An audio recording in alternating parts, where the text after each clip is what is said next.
이재명 대표에게 불출석을 권고하고 이재명 대표는 출석하지 않았습니다. 민주당은 대통령을 이재명 대표가 받고 있는 똑같은 이유, 허위사실 유포로 고발하겠다라고 맞고발 카드를 꺼내 들었습니다. 어제 민주당의 의총 장면 살펴보시죠.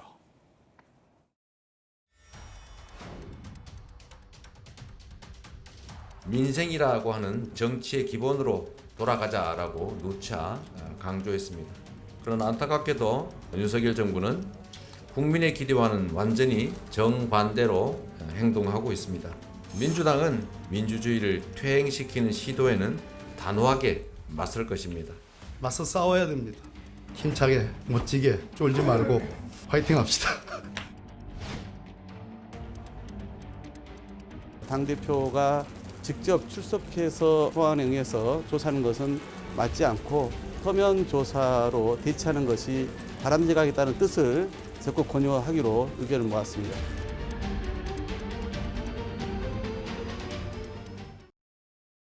자, 민주당이 의총을 열었습니다. 그런데 매우 이례적인 상황입니다. 당대표의 검찰 소환과 관련해서 출석할지 말지를 민주당이 의총을 열어서 하나의 의견으로 출석하지 말라라고 대표에게 권고한 건 매우 이례적인 상황입니다. 이재명 대표는 검찰에 출석하지 않았습니다. 뉴스 속보까지 전해드리고 있습니다. 박용진 의원님, 네. 전당대회 하면서 그리고 지난번 대선 주자로서 이재명 대표와 대선 경선을 하면서도 당 안팎에서 많은 분들이 사법 리스크 이야기를 했어요. 민주당이 의총을 열어서 당대표의 검찰 출석을 하지 말라라고 소위 의견을 모았던 적이 있었습니까? 많았습니까? 많지는 않지만 제 기억에는 있었고요. 제 기억에 있는 일은 2013년에 그 당시 원내대표였던 박지원 전 국정원장이 원내대표를 하고 있었는데 여러 저축은행 사건 등을 관련해서 검찰이 엄청나게 이제 그 분위기를 잡고 그다음에 그 혐의 사실 등을 이렇게 언론을 통해서 공표하고 막 거의 그런 수준이었어요. 소환장이 왔죠. 의총을 열었죠. 그리고 제가 그때는 국회의원이 아니었는데 당 대변인 자격으로 의총에 들어가 있었습니다. 출석 여부를 놓고 의원들 의견을 모았는데 출석하지 마라라고 하면서 의원들 중에서 우리가 이렇게 박지원 원내대표를 이렇게 순순히 내줘서는 안 된다 이런 입장들을 정리했었어요. 예. 그리고 그 다음 날 박지원 당시 원내대표가 출석을 해버렸습니다. 박지원 원내대표 출석을 했죠. 예, 그래서 다들 좀 놀랐었는데 최종적으로 여러분 기억하시겠습니다만 당시 박지원 원내대표가 받고 있었던 혐의들은 재판을 통해서 다 무죄로 증명이 됐었습니다. 그래서 의총을 통해서 이런 것들을 결정하는 경우는 개별 의원들보다는요 당대표, 원내대표 등이 정치적으로 이걸 어떻게 판단해야 될지에 대해서 의원들의 권고사항 정도로 의견을 모으는 경우는 있었습니다. 그렇군요. 하지만 굉장히 이례적인 상황들인 것은 분명하다. 오늘 동아일보가 사설을 하나 썼습니다. 동아일보 사설이 굉장히 흥미로운데 사설 한번 띄워보겠습니다. 자, 동아일보는 사설에 이렇게 썼습니다. 이런 게 이재명 리스크다. 의총에서 당대표 검찰 불출석을 요청한 야당, 이런 게 이재명 리스크다. 라면서 중앙당이 실체적 진실을 알 수 있느냐. 동아일보는 이렇게 문제 제기합니다. 사설에서.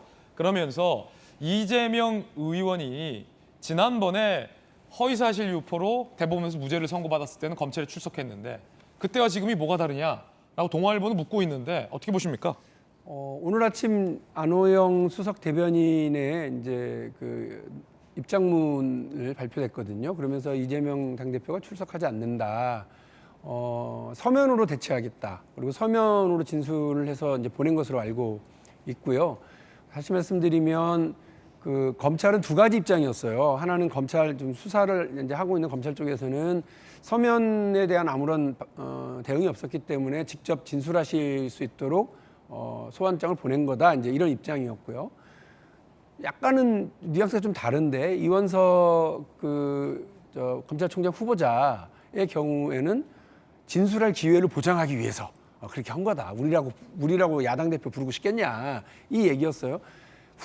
이 후보자의 말에 따르면 검찰총장 후보자는 이재명 당대표의 이제 권리다. 자기를 변호할 수 있는 권리를 보장하려고 했던 거다라는 거 아니겠습니까? 서면으로 권리를 내 보장할 테니까 직접 갈 생각은 없다라고 한 거니까 그걸 가지고 너무 막 과대 해석할 건 아니라고 저는 생각을 합니다. 서면 그 많은 뭐 야당 여당 할 것 없이 서면을 통해서 이렇게 뭐 진술을 하기도 하는 경우들이 있기도 했기 때문에요. 그런 경우는 특별히 뭐 특혜라든지 그런 대우를 하는 것은 아니라서 오히려 이원석 후보자의 주장대로라면 이재명 후보의 권리를 보장하는 차원이었다고 봐야 될 거고요. 서면으로 충분히 그 권리 보장을 할 수 있었다고 보니까 직접 출석하지는 않는다 이렇게 보시면 될 것 같습니다. 앞서서 동아일보의 사설 중에 중앙당이 실질적 진실을 모를 텐데 이걸 의총까지 열어서 출석하지 말라라고 과연 할 수 있느냐. 사법 리스크다라는 동아일보 사설. 박용진 의원께서는 당대표 전당대회 하시면서 이재명 의원의 사법 리스크가 걱정된다라는 말씀을 인터뷰하셨는데 사법 리스크라고 보십니까? 사법 리스크 아니라고 보십니까? 당대표 개인의 사법 리스크 문제가 당 전체로 전이되는 것은 우리가 그거는 뭐 당의 의원들, 소속 당직자들이 갖고 있는 사법 리스크가 전체로 가져가지 않도록 하기 위해서 당원 80조에 그 부분이 있었던 거예요. 당직자가 뇌물 혹은 그 부정부패와 연루되어 있을 경우에는 당무를 정지한다. 그 있는 조항이 개인의 리스크가 전체 리스크로 전환되지 않도록 하는 거였습니다. 그러나 이 사안은 뇌물이라든지 부정부패 사안이 아니고요. 선거법과 관련된 일이고 서로가 그 진상 유무를 놓고서 다투는 사안이에요. 오늘 안호영 그 수석 대변인이 발표한 내용에도 보면 그 부분에 대한 분명한 입장이 있습니다. 허위 사실이 아니다라고 하는 이재명 당대표의 입장이 있기 때문에 충분히 그 부분이 수사를 하고 있는 검찰에게 잘 전달됐으리라고 저는 보고요. 이런 문제와 관련해서 민주당이 지혜롭게 잘 대처하는 것이 매우 중요하다고 생각합니다. 이것이 야당 탄압이고 또 뭐 당대표에 대한 부당한 그 수사 당국의 수사라고 한다고 그러면 정확하게 대응을 해야 되죠. 근데 이 부분은 아까 말씀드린 것처럼 우리 당이 정해놓고 있는 기준인 뇌물과 부정부패 사안이 아니라서 정치적으로 해석할 수 있는 공간들이 되게 넓어요. 그에 대해서 민주당은 민주당으로서 당대표의 처신을 어떻게 하라라고 하는 권고를 한 거니까 충분히 저는 그 정도의 정치적인 의사를 민주당 의원들이 표현할 수 있다고는 생각합니다. 예, 이재명 의원은 정치적인 공세다라고 주장을 하고 있습니다. 그리고 민주당에서도 그와 같은 이유로 의총에서 출석하지 말라라는 결론을 도출한 겁니다. 더 나아가 김건희 특검법까지 민주당은 당론으로 거론하고 있는 상황입니다. 그런데 관련해서 이재명 의원의 과거 SNS가 회자되고 있습니다. 적폐와 불의를 청산하는 게 정치 보복이라면 그런 정치 보복은 맨날 해도 됩니다.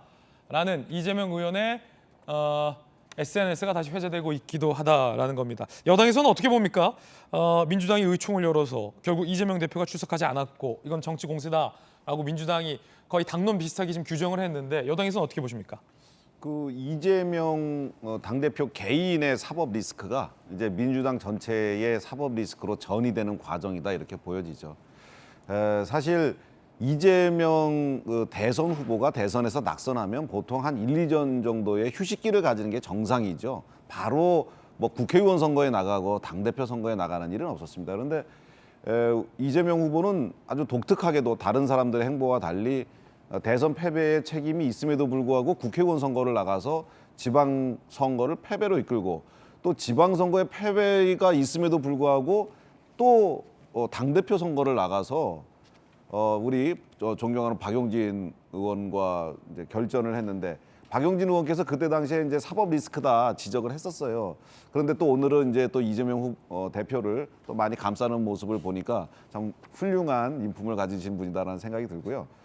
하지만 어쨌든 민주당에서는 그 민주당 당 의원들이나 당직자들이 아주 깊이 생각하셔야 됩니다. 왜냐하면 이재명 후보가 가진 사법 리스크가 상당히 많아요. 이번에 이제 선거법 이것뿐만 아니고 나중에 지금 백현동, 대장동, 뭐 성남 FC, 변호사 대납 여러 가지가 있는데 그때마다 모든 것에 대해서 이런 식의 방탄이라든지 뭐 불출석이라든지 그러니까 수사라든가 재판에 대한 비협조로 일관할 것이냐.